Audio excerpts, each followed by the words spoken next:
сәлеметсіңдер ме балалар? Қалдарың қалай? Демалыста жақсы демалып келдіңдер ме? Жақсы. Олай болса бүгінгі сабағымызды бастайық. Балалар, бүгін біз сабақта қандай әріппен танысамыз деп ойлайсыңдар? Балалар, мына суретке назар аударайықшы. Бұл не балалар? Суретте не көрсетілген? Дұрыс айтасыңдар. Суретте ара берілген. Енді екінші суретте нені көріп тұрсыңдар? Я, дұрыс, ол да ара. Осы екі суреттің мағынасын кім түсіндіреді? Дұрыс балалар.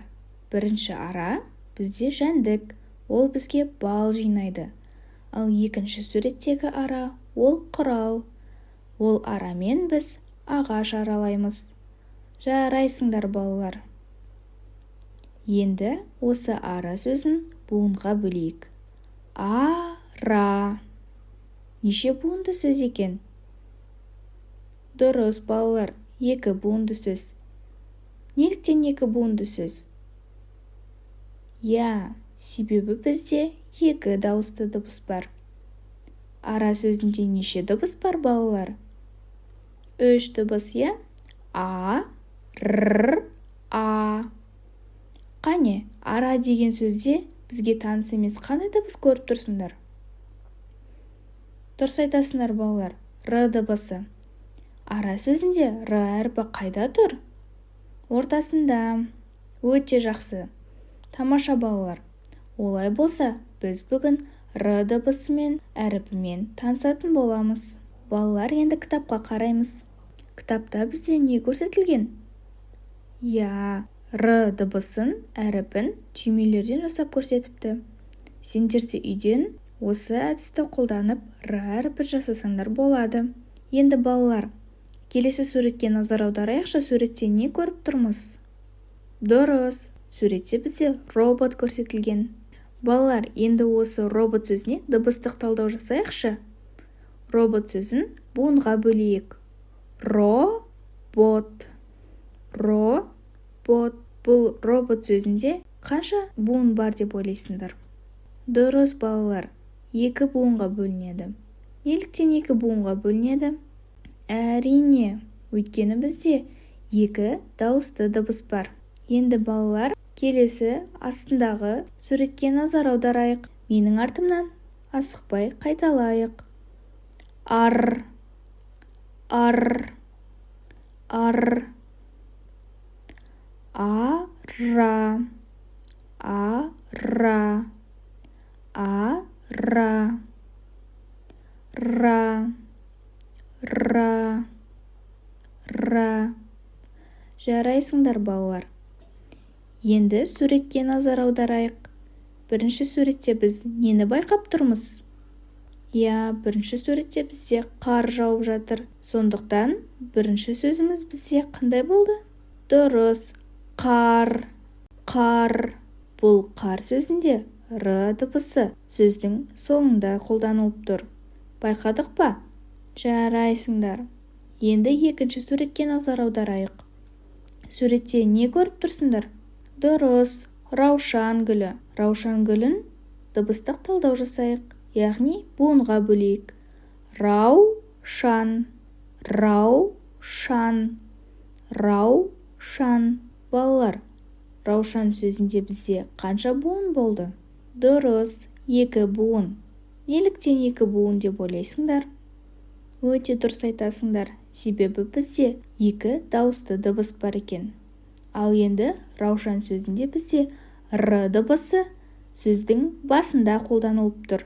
Байқадық па? Енді үшінші суретке назар аударайық. Суретте не көріп тұрсыңдар? Бұл қандай жануар? Дұрыс айтасыңдар балалар. Бұл жираф. Жираф сөзін буынға бөлейік.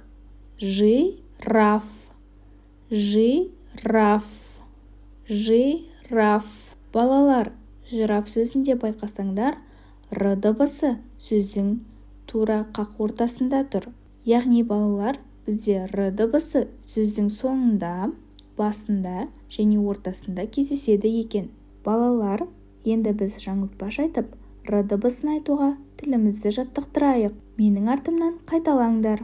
Ара, ара, аралар. Алан, ара, арала. Ара, ара, аралар. Алан, ара, арала. Жарайсыңдар балалар.